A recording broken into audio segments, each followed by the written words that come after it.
Hi, I'm Sam Wilson, and I don't like idiots. Let's go ahead and get right into the episode today. Coming to you from 4,200 feet in the hills of Oregon. This is another bonus episode of the MOA broadcast. We keep these simple. We don't have the musical intro and so forth. We get right down to the heart of the matter, al grano, as they say in Spanish sometimes. And the title of today's episode is Batonning for Losers. The reply or the answer to that question may or may not surprise you, depending on whether you're a thinking person or not. If you're a thinking person, you probably already know the answer to this particular question. Anyway, let's go ahead and get into it. For those of you that don't know, what is batonning? In this context, batonning is when guys will take their knives and they will place it. They're holding the knife in their hand, and they will place the edge into a piece of wood that they want to split.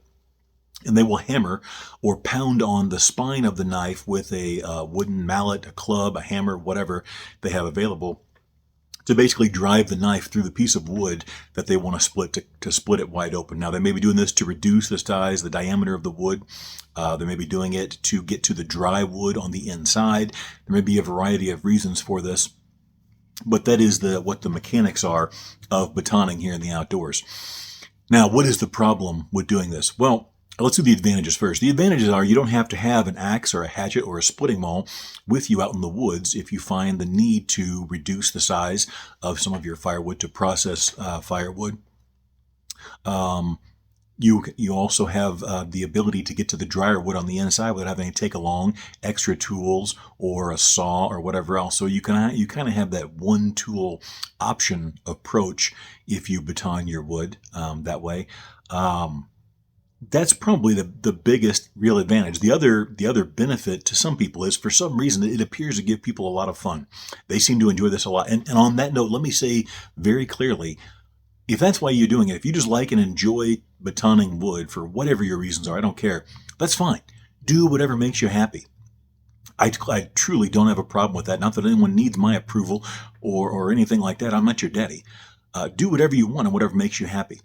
What we're talking about today is the discussion where, if you ever spend time on some of the online forums about bushcraft and knives and outdoors and stuff, there's some people that treat batoning like it is the end-all, be-all skill.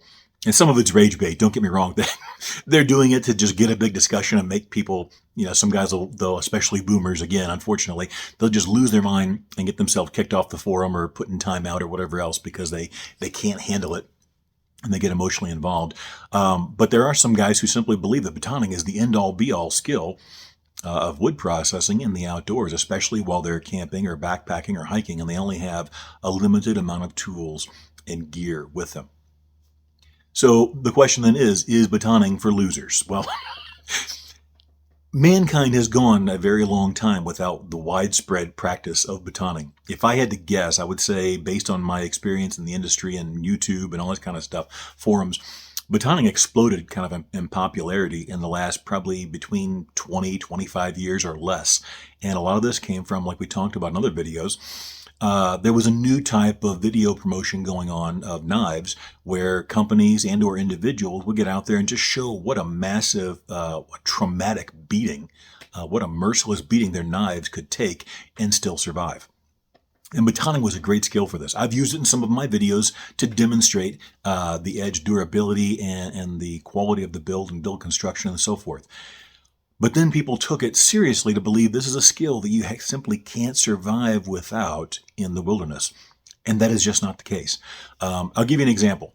And everybody has their opinion and everybody has their own experience. Some people simply think you can't live without it and whatever. But let me just explain this. I live in the Pacific Northwest, all right, in Oregon. I live in southern Oregon now in the high desert. I used to live closer to Portland in the gorge, near the gorge, the Columbia River Gorge. It is a temperate rainforest there. And there are a number of the videos that I've done going back a decade or so. You can see while I'm on the ground doing, making a fire or, batoning or processing firewood, that the ground and the wood that's on the ground is so soaked with water and saturated that literally logs and pieces of wood will turn to mush as you're kneeling on them. It is an extremely wet environment, okay? Now, most folks would say that's the environment you have to be able to baton. That's the only way you're going to get to the dry wood. Now, that may be true, okay? That may be true in some cases. In general, though, that's not going to be an absolute must, and I'll tell you why I say that. Excuse me. I'll tell you why I say that.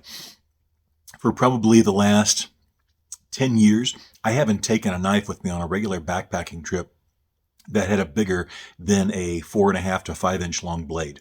Okay. And most of the knives I've taken were like the size of the Packlight, or it was the actual Packlight knife, which has a 3-inch blade. Okay. Of 3/32 thick stock. Now, even though I've shown in videos that knife can take a serious beating, I'd never batoned at all except for reducing the stuff that was the size of like this half the diameter of my wrist, or smaller, or the size of my thumb in diameter, to reduce that down to kindling fine, fine enough to be able to take a spark from a ferro rod. And literally hundreds of miles on the trail, I didn't do any batoning at all other than that, and sometimes I didn't even do that. So it is not true that you have to baton to be able to survive in the woods or to be able to get by. Now, if you want to do it, again, like I said, do whatever you want. I'm not your daddy. You don't have to listen to me, and you can do whatever makes you happy. That's the beauty of the massive selection of knives and gear that we have right now. But there's something you do need to understand about batoning if you're not familiar with this. Steel, like almost all materials, has, for lack of a better term, it has a memory. Okay? And the more you beat on that steel, especially if you're really laying into it, like you're splitting stuff that is either knotty or it is very, very dry or hard, and it is giving you a hard way to go, what you are doing is you are using up the ductility, for lack of a better word, the flexibility of that steel and its ability to spring back to its original form and not either take a permanent set or a bend or break. The simple fact of the matter is, due to the way most knives are heat treated, which is on the higher end of the Rockwell scale for impact tools, the more you baton on that knife, sooner or later, especially if you're really getting into it, it is going to break. It's only a matter of time. Okay? And in that sense, batoning is for losers, because if you do it long enough and hard enough, you are going to lose that knife. It's just the way that it is. Now, some people are going to say, well, I've been batoning for years and I never had a knife break on me, or I beat this thing through so many logs and it's still going strong, blah, blah, blah, blah, blah. Guys, that doesn't mean anything. You have to understand, this is not just me talking here. You got to understand how sample sizes work in scientific testing. Whenever I test a knife here in the shop to find out what's going to happen with this particular edge geometry, or what's going to happen with this particular hardness of the steel, or the combination of all of those factors combined with the edge thickness behind the edge before sharpening, if you just do a sample size of 1, it means almost nothing. You may have got the best or the worst possible iteration of that knife and the accompanying parameters, and it may last forever or not, or it may break very quickly or very early in the testing. You won't really know unless you have multiple test samples. Okay? So saying that I beat on this knife to death and I split, I don't have the 30-aught core of wood with it and blah, blah, blah. That doesn't mean anything. You may have got the very best one. It may be a knife that is designed very well to batoning, or very well suited, I should say. Maybe a softer hardness or whatever else. The higher hardness blades are going to give you problems because sooner or later they are generally the ones, depending on the steel type and other factors as well, but they are typically the ones that are going to give you problems because they don't have as much flexibility. When they reach their elastic limit, you're going to hear a tink and the blade's going to go flying one way and the handle's going to go flying the other way, or a big, crescent shape is going to come flying out of the edge.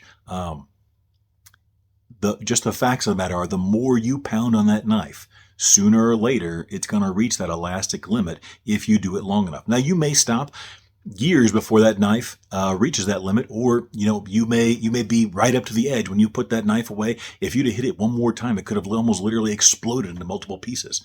But the bottom line is that's how it works. And if you don't believe me, take a piece of steel and sit there and bend it back and forth. The first time you bend it, it gets very difficult, right? And then you bend it back, and each successive time you bend that steel and you deform it, it gets easier and easier and easier, right? That's the same way it works with batoning. Now, I'm not telling you again, don't baton. Do whatever you want. Just be aware that if you choose to go out there and do aggressive batoning regularly or frequently, you are going to use up that knife sooner or later. Now, you may get lucky and never hit that critical mass, level of impact or trauma to that blade. But if you do it long enough, you're going to break it. The reason why axes and splitting mauls and other tools and implements like that don't have that same problem usually is because they're running a much, much lower hardness, okay? And the bottom line is the harder that steel gets, the more brittle it gets, just like glass. Glass is very, very hard, but it's also very, very brittle, right? And so you have the same kind of relationship between hardness and brittleness and so forth with steel as you do with other materials. So just keep in mind, the more you beat on that knife, the closer you're going to get. There are much better ways to do it. I prefer to split or baton, if you will, to split wood with a saw. If you've never done that before, look that technique up. It gets you almost the same exact results, but with, number one, much easier, much faster, and you don't need a flat surface on either end of the log to split it for smaller pieces, and you still get the wood split, nice clean split, and get to the dry stuff in the middle. I would also recommend, if that's what your goal is, to get to the drier wood, I went for years without batoning in the Pacific Northwest, as we call it, by simply learning how to forage and find stuff that had been off the ground and then do minor batoning. And when I say minor batoning, this is stuff where I sometimes did place the knife in there and I was able to pound it through with the palm of my hand and split the wood that way. So, like I said, again, do what you want. But just know that you are imposing those impact forces, and they do have a cumulative effect on the steel. And depending on the type of the way the knife is designed and the other, factors that are in place, you may or may not reach that critical point where it breaks sooner rather than later. So to close it up, yes, batoning is for losers because you'll lose that knife if you do it too much or too often. There you go. You do with that information what you will. That's going to do it today's episode for us. Stay safe out there, folks.